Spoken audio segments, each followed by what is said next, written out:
Coming to you direct from the nerve center of the galaxy's greatest comic. This is the 2000 AD Thrillcast.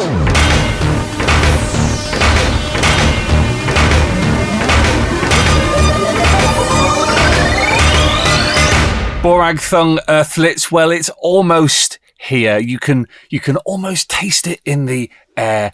1999 issues, running since 1977.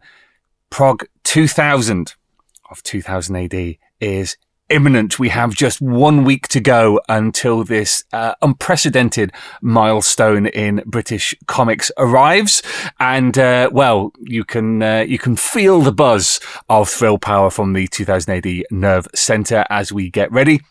Not only to publish this landmark issue, but also, let's not forget, all the events around the globe that are taking place to celebrate it on the 1st of October. So on this latest edition of the 2000 AD podcast, we speak to some of the droids involved in this wonderful issue. It's oversized, 48 pages, available from all good news agents and comic book stores, as well as digitally from 2000 AD's web shop and apps. So we're going to be talking to Brian Bolland, Kev O'Neill, Peter Milligan, Gordon Rennie, and we're going to be discussing with them what it's like to have input into this amazing issue.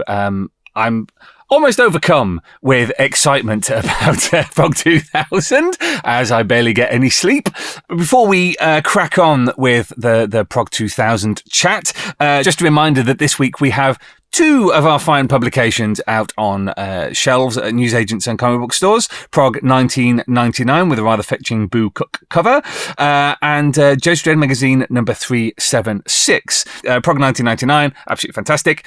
You should definitely get it. However, Prog 376 includes something very special, and it's right there on the cover. Harry Heston, who's a character created by Stuart Perkins and Jake Lynch for their 1990s Judge Dredd fanzine Class of 79, makes his official debut in the Judge Dredd magazine. Now, this is a particularly poignant occasion because, sadly, Stuart died earlier this year. You may have seen the article that ran in the local press and has been on our social media about the fact that he was very excited to see his co-creation appearing in the pages of the magazine.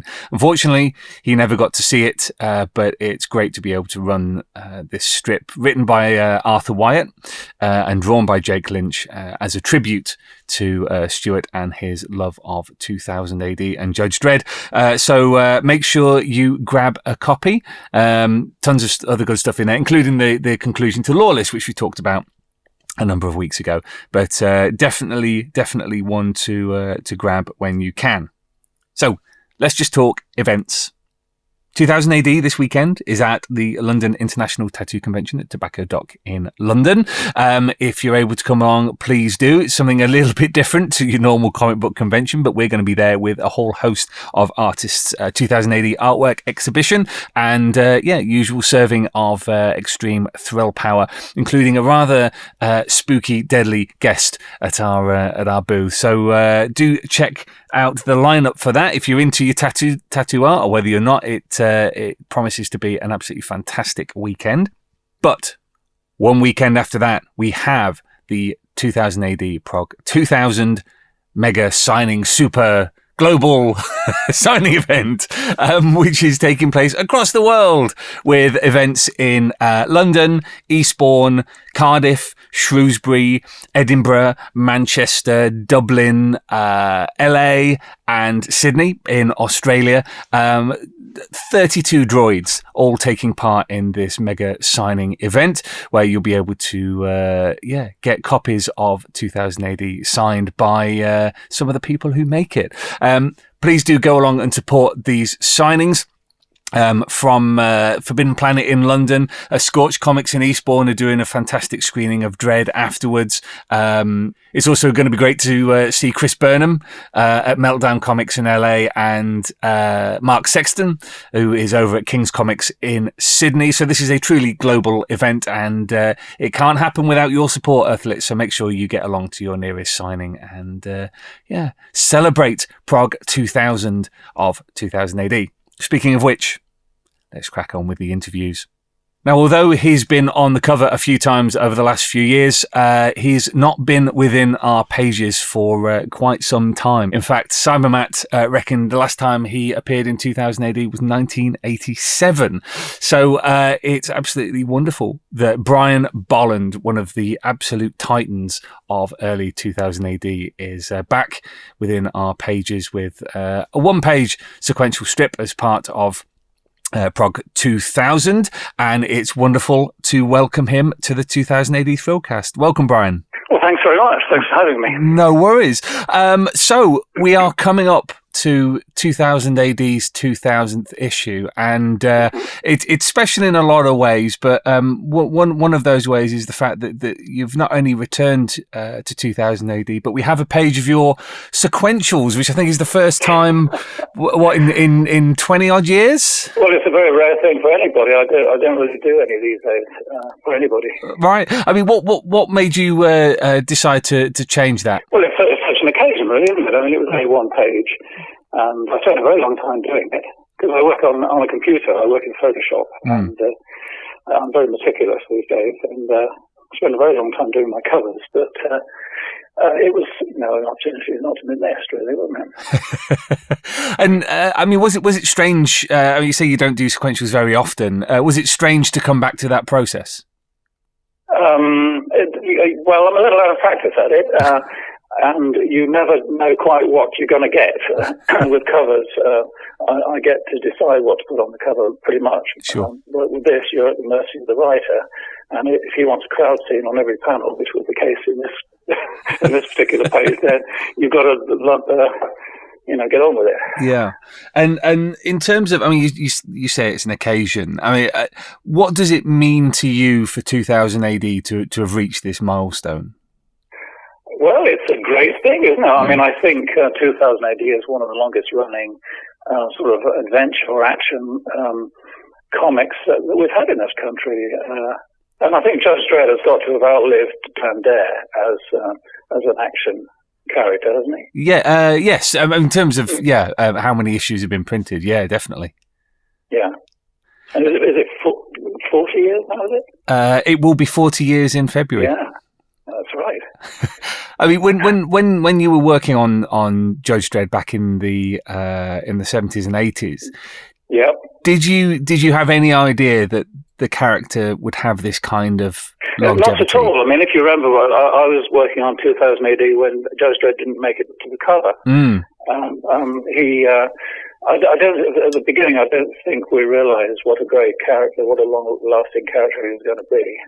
We had those strange covers where the artist was asked to just invent something, and then there'd be a little bit of text written to go with it. And the Judge Dredd stories were somewhere in the back. But I think the first Judge Dredd cover I ever drew was the one with the Jolly Green Giant on the front. Oh, right. Which was suppressed. Absolutely. Very soon afterwards. Yeah.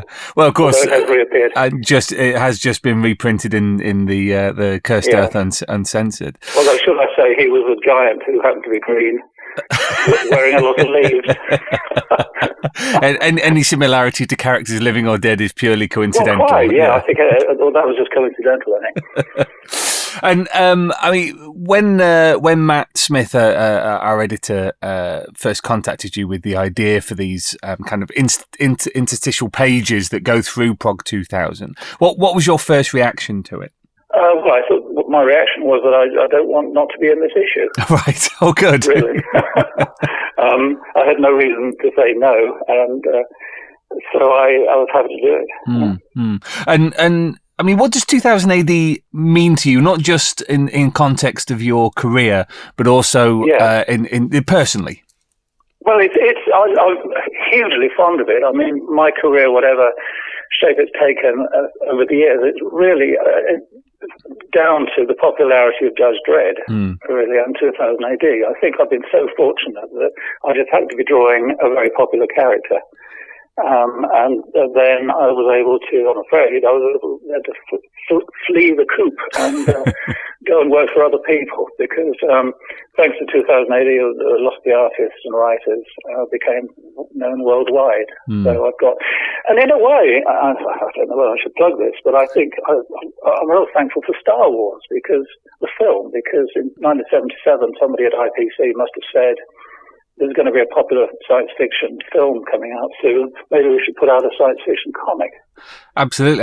It was Kelvin Gosnell who wrote the original memo to say we should capitalise on this. Because prior to that, science fiction was not a genre that was selling in comics, was it? It was all football comics, or war comics, or anything but science fiction. But I think they gave it a go, and it turned out to be a success. And as time has gone on, and obviously, like you said, you flew the coop and went off to America. Although I stayed here, in fact.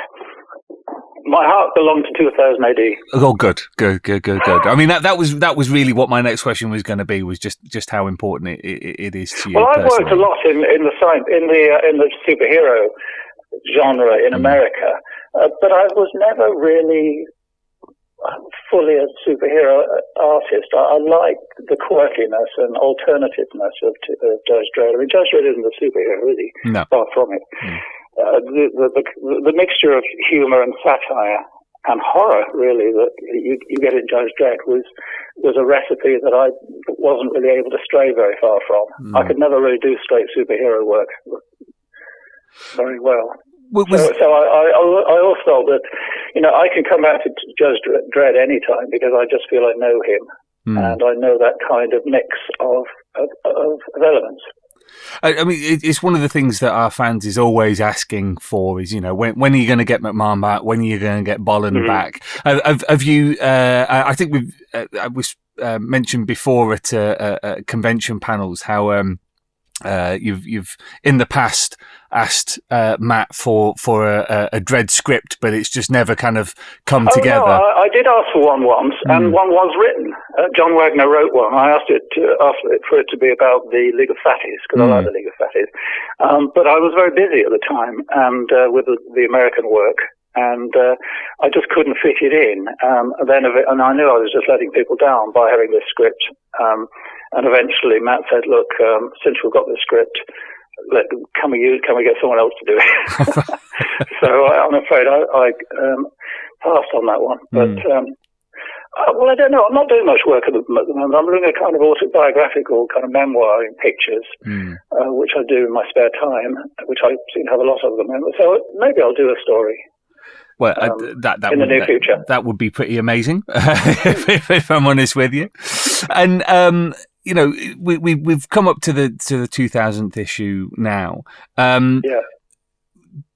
You've only been able to do one page for us in this issue, but it clearly means a lot to you to be present with Mick and Kev and all those guys as part of it. And I mean, you did a signing a couple of months ago at Gosh Comics in London with Mick. With my old mate Mick. Were you? Because I've seen photos of the signings back in the early 80s where it's the full lineup, including people like Ron Smith and John Wagner. Were you surprised that Ian Gibson, of course, Alan Moore? Yes, Alan Moore. Were you? Have you seen those? The ones with Alan Moore? I don't know what you have. Yes. I've seen a couple. Were you surprised at the level of interest that's still there for your work on 2000 AD? Well, it is a bit surreal when you find yourself 40 years later doing something very similar, sitting with Mick and signing various things. But, I've been involved in the convention scene, so you just get used to people lining up and wanting your autograph and telling you how wonderful you are. Yes. I mean, all the artists get that. So you do and it's always nice, especially when you meet somebody who's middle-aged and they show you a photograph of themselves when they're 16, getting an autograph from the Forbidden Planet. Yeah, I imagine it is quite surreal, as you say. Yeah, I mean, it's surreal being able to look back that far, really.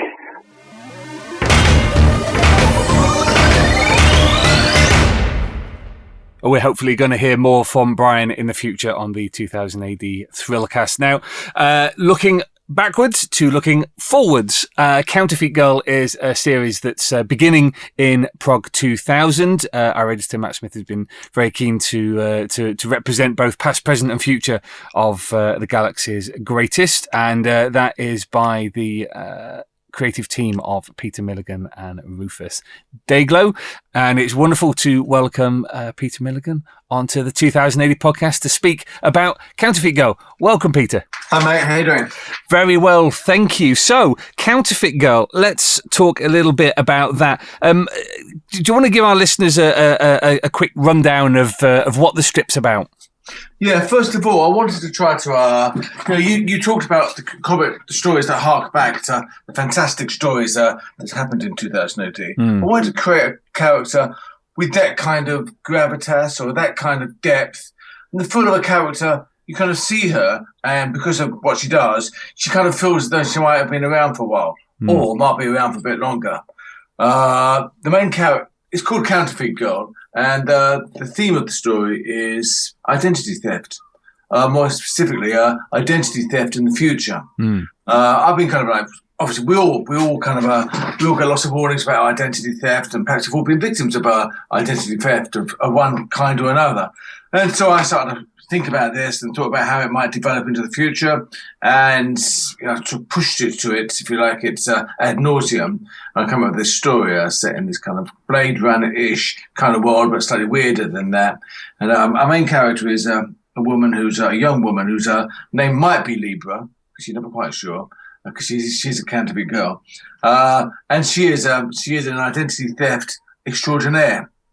And we see how in the future how she goes about doing this fairly nefarious kind of business, and the risk that involved of buying cheap identities, personas. I started to think, what does it mean? What does an identity theft mean? If you took it beyond just a credit card number or a bank number, if you took it to the other step, an identity theft, to steal someone's identity, to steal someone's persona, and these questions are the kind of questions that keep me up at night. And so I thought about it, and this story kind of developed where I could explore these fairly nutty kind of themes. But I think what's developed is this really exciting future story about this character who's kind of an anti-hero, but we kind of get to like, because she may be bad, she may be an identity theft, but there are a lot more bad people in this comic book who are after her. Right. So, Matt Smith, our editor, has said that Prog 2000 is meant to represent not just the previous phases of 2000 AD. So you've got Dread, you've got Sinister Dexter, you've got a Nemesis, characters like that, but also the future. And Counterfeit Girl represents the future. Why did you? It's nice to hear. Oh, right. Why did you decide to pitch Counterfeit Girl to 2000 AD? Why do you think it's the perfect home for it? Well, I mean, sometimes I'm not sure, but I'll think about that. It just really feels like the right kind of home for it. There are some stories that just think that it's 2000 AD. I think partly because the readership understands this kind of world quite easily. So I think that quite quickly you can explain the world, and you can set up the world, and you can get on with the story. You can get on with the character. And I think that the readership of 2000 AD, because of all the stuff they've read, because of the stuff they expect from the comic book, they have a certain level of, if you like, sophistication, if you want to put it, and they just get this kind of stuff so that you can kind of get on with the story and get on with the character. And you're working with Rufus Dayglow on the strip. You worked with him just recently on Bad Company First Casualties. What does Rufus bring to Counterfeit Girl? Well, I mean, first off, I thought his work on Bad Company was fantastic. I just think that it's kind of like it really, without Rufus, the comic wouldn't have happened because it needed someone of that level and also that kind of interest in the comic to do it. And we got on really well whilst doing that, and we kind of hit it off, I think, creatively. And look, when I created a Counterfeit Girl, I wasn't creating it with Rufus, but once I had created it, we showed it to Rufus, and he came up with some really good ideas, as he always does. Rufus, as well as being like a really top artist with all that, post-punk sensibility and all that stuff, he's got all that, but he's also very smart, and he chips in with some interesting ideas and interesting visual ideas and locations, So he really brought some interesting stuff to this comic. He brought some interesting stuff to the world building of the comic, to some locations where, because of his very peripatetic childhood, he'd lived in certain interesting places, and we drew on some of those experiences for the look of the comic book. And one of the things I was just talking to Brian Bolland about was what it was like to be coming back to 2000 AD when it had been such an important part of his early career. Just recently, we've seen a lot of you. We had you in with Bad Company, and now we've got Counterfeit Girl. What attracted you back to 2000 AD, and what is it like being back here? Well, I mean, the thing that attracted me back originally was Bad Company, because of a number of reasons. What was happening to Brett. And I always said that a lot of signings, a lot of people come up with Bad Company books, and really amazing, like particularly in this country, but not exclusively in this country.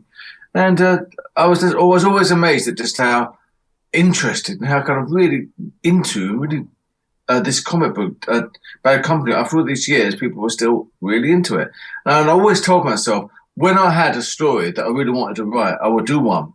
But I wouldn't do it just for the sake of it, because I think that's the worst thing you could possibly do. When a comic book has meant something to someone, to so many people, I think that you've got to kind of be true to it.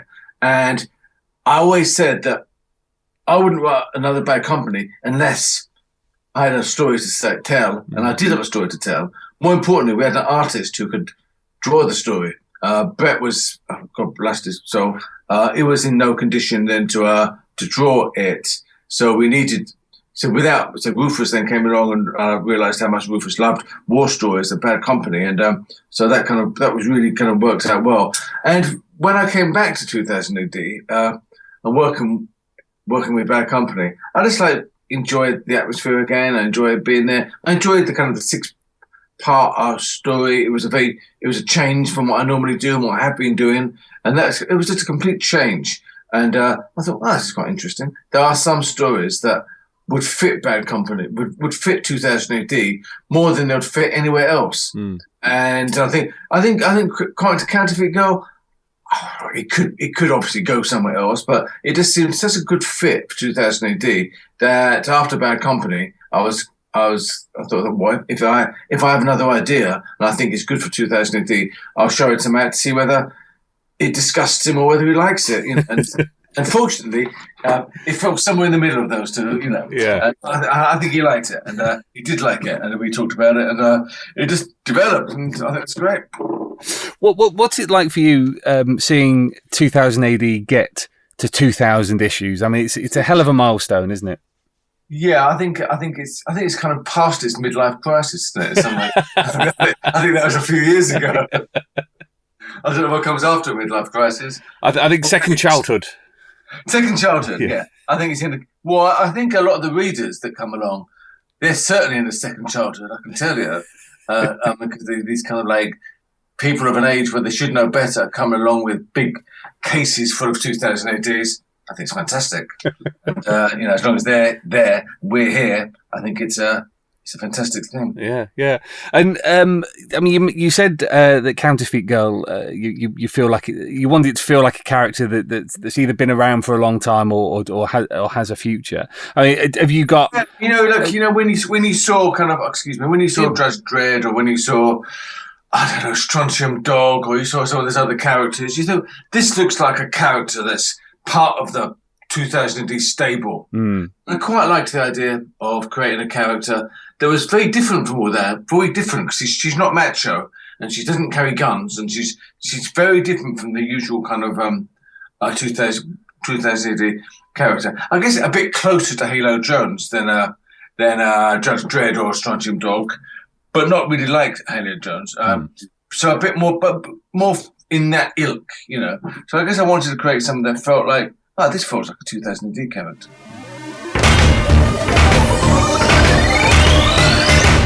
Thanks very much to Peter for chatting about Counterfeit Girl. Now, from looking forward to looking back a little bit, and one of our most popular characters, Rogue Trooper, will be returning to 2000 AD Prog 2000 with a story called Ghosts of New Earth by Gordon Rennie and Richard Elson. And returning to the 2000 AD podcast is writer Gordon Rennie to chat about bringing Rogue back to 2000 AD. Welcome, Gordon.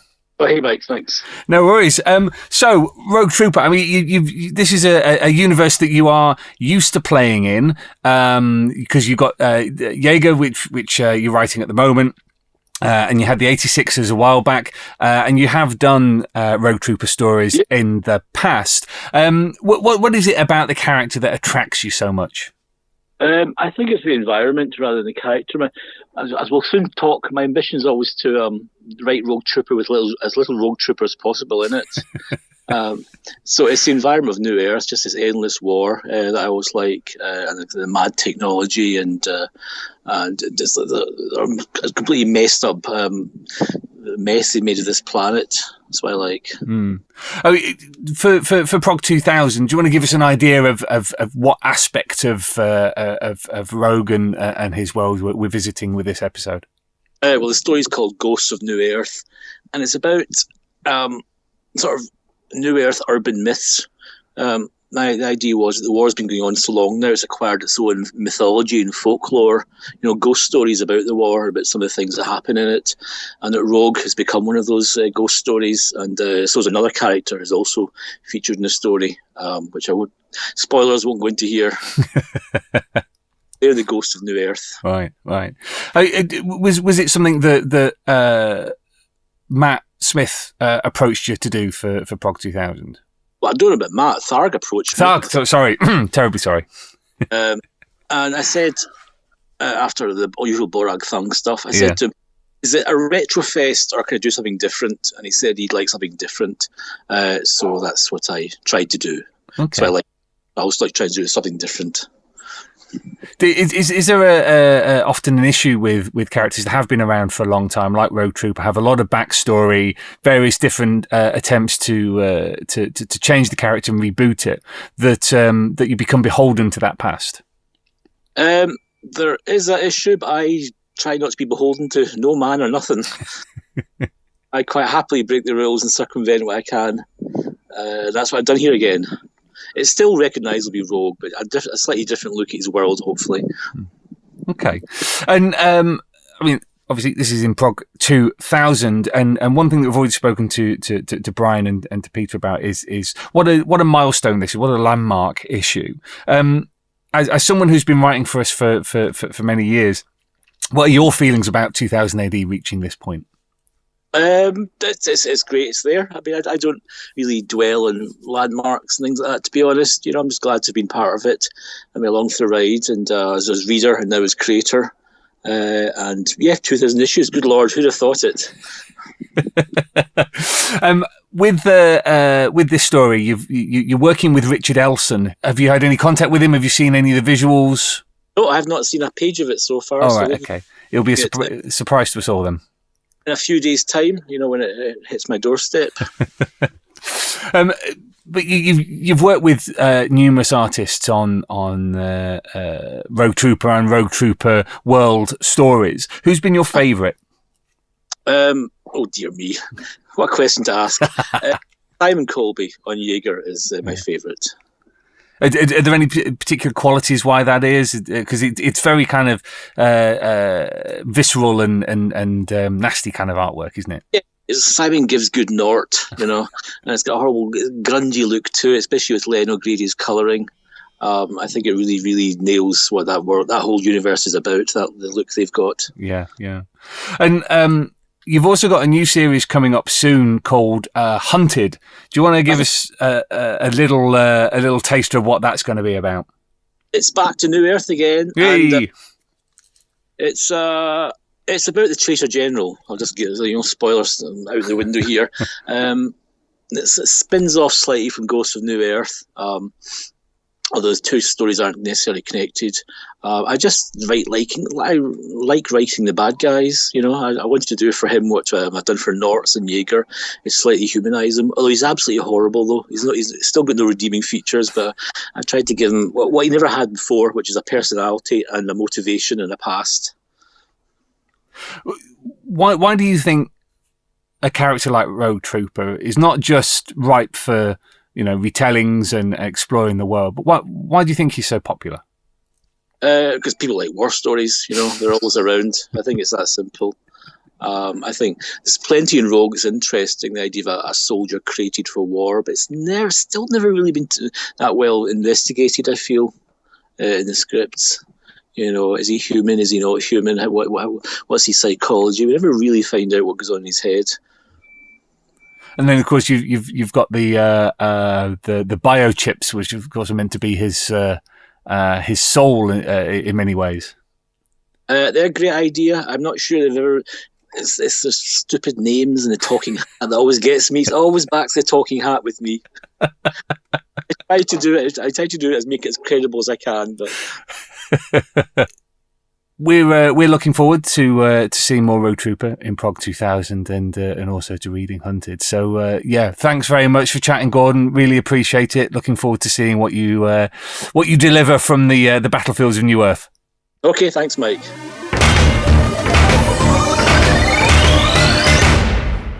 So Rogue Trooper isn't the only old school character that's turning to the pages of 2000 AD for Prog 2000.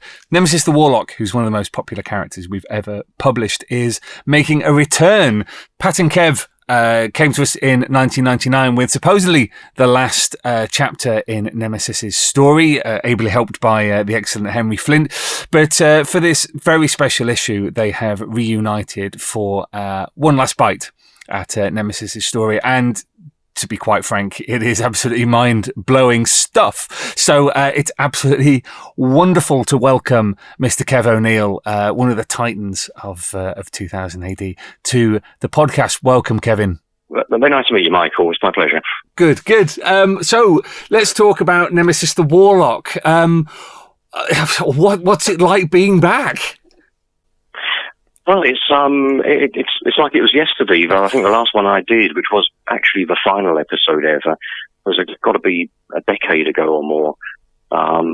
And we kind of we set for ourselves was really because we'd done an ultimate final episode, instead of doing a flashback or something like that, to actually continue on from the final episode, which was quite interesting. So it does begin kind of a billion years later, which was great fun, and they're terrific characters. I feel very comfortable drawing them again, because I've never not enjoyed drawing the Blitzspear or Torquemada or Nemesis. Let's talk a little bit about what Nemesis means to you and your career. I mean, what can you remember some of the genesis of the character? Well, it began in a kind of almost unlikely way as a spin-off from Roadbusters. We did a Roadbusters episode, which was a tube chase, and the kind of boss of bosses at the time told me if the strip hadn't been running so late, he would have blue penciled the whole chase sequence, because he hated it. So I told this to Pat, and it made us both angry. So we suggested to Steve McManus that we do the Terror Tube. And that kind of grew. It was popular. We did a sequel, and then it only introduced really the Blitzspear and Torquemada. The Nemesis character was kind of unseen.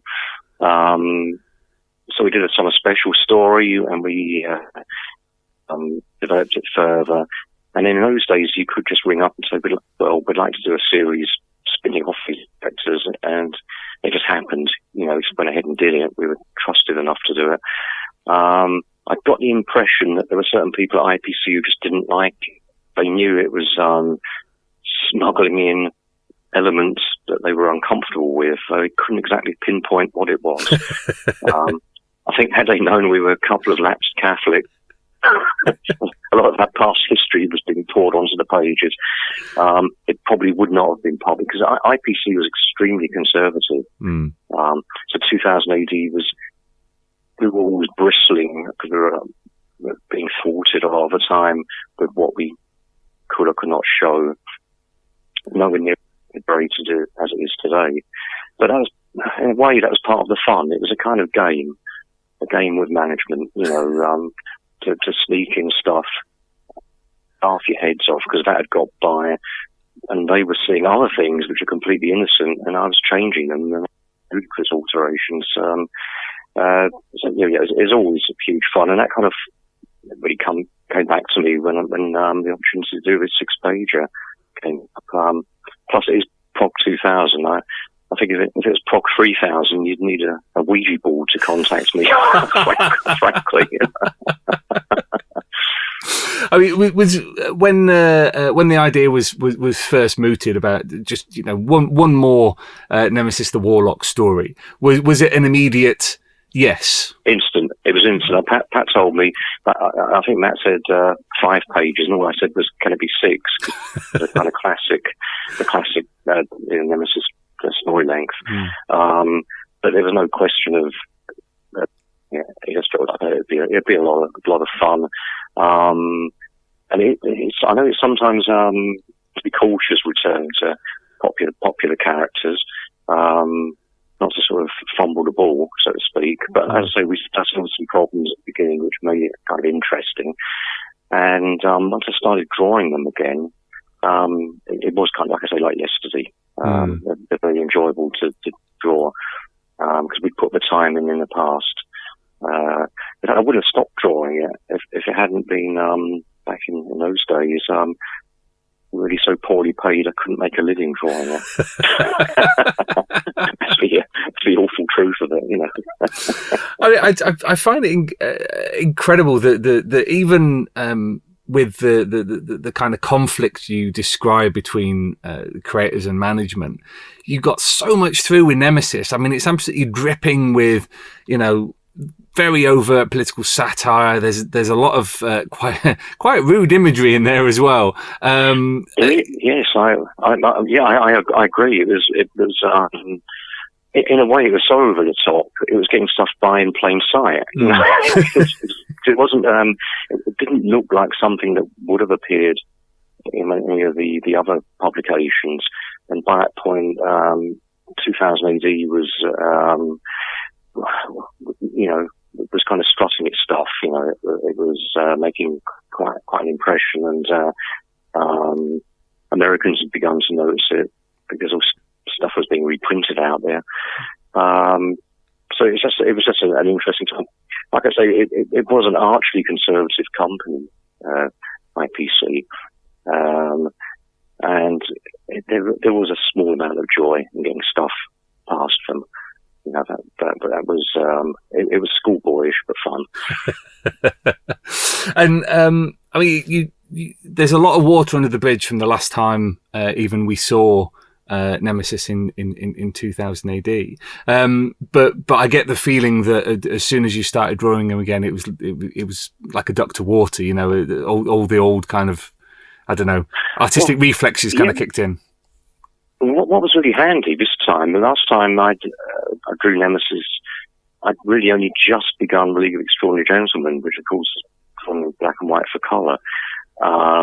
But this time, when I drew Nemesis, I'd been working on Cinema Purgatorio with Alan Moore for a year or more, which is purely black and white strip. And so doing Nemesis in black and white was even more fun this time. I had a better sort of handle on it, really. And I actually do genuinely love black and white comic strip. I think it's a great format. And I mean, we've already touched on this, but 2,000 issues. I mean, did you have any idea when you were doing Nemesis originally that you were involved in these conflicts with editorial? You and Pat were kind of pushing back as much as you could. Did you have any idea that it would have this kind of longevity to it? Well, I've said this before, but as far back as when I was Janet Shepherd's art assistant on staff at 2008. When we were putting together the first issue, which on Christmas Eve, 76, and we were pasting limbs back onto bodies and painting and whiting out pools of blood and stuff like that, pulling down flesh, I did think this is a fantastic comic. It'll be lucky to last 6 months because of scrutiny it's coming under. This is Prog 1, So no, by the time there was always a threat. There was always a slight management threat of they were going to either merge us into Star-Lord, which was a rumour, or just merge the comic, or close it down. There's a constant kind of, that was always in the back of the mind, just to close it down. So I think it's astonishing, absolutely astonishing. It's lasted 2,000 issues with that kind of background at IPC. I think it's just that there's been more open publishers since then, and it's because it's kind of last man standing of that whole era of British comics. Yeah. People have genuine affection for it. I'm always amazed at the affection people have for 2000 AD. I haven't forgotten it. It's created some very fond memories of when they were growing up. So just the sight of an old cover or something can kind of create this kind of nice warm feeling. It's terrific. It's really terrific. And it's kind of, in terms of longevity, it's probably had a longer run than the original Eagle, or things which are kind of respected in a more middle path way, shall we say. Comics that are slightly more good for you and more educational. Well, Nemesis the Warlock certainly did me an awful lot of good when I was younger, I have to say. Well, I'm pleased that it's had a corrosive effect wherever it's And in terms of this final one-off story, like you say, it's a billion years in the future. I've seen the final panel as well, which is quite possibly the most Pat Mills and Kev O'Neill thing I think I've ever seen. It just seems like there was a lot of. Was there a return to that kind of almost schoolboyish glee of pushing the envelope as far as you could? Yeah, well, I mean, it's those 6 pages is a very, very tight discipline nowadays. It's if you work in American comics, which have much longer form, and some stories go on for even years, but the classic kind of 6-page hit and run to this big story. I mean, you could probably read the one we've done, even if you haven't seen Nemesis before, and kind of get the gist, which is no mean feat. But if you're a fan from the past, it'll probably give you a bigger kick, because I think we just hope we deliver a final blow, for good old Nemesis. And of course, he's always slightly overshadowed. It's always in part of his history, but he's a little bit overshadowed by Torquemada, who's a very popular villain, and we always laugh our heads off. The more outrageous he is, I mean, the more we just laugh and laugh and laugh. Nemesis is relatively serious by comparison, though he does disgrace himself in the final episode, which I'm pleased about.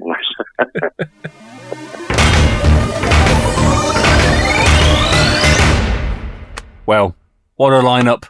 Brian Bolland, Peter Milligan, Gordon Rennie and Kev O'Neill. I hope that your appetite has been firmly whetted for Prog 2000. It'll be landing on subscribers' mats on Saturday and will officially go on sale a week today on the 28th of September. We hope you enjoy it.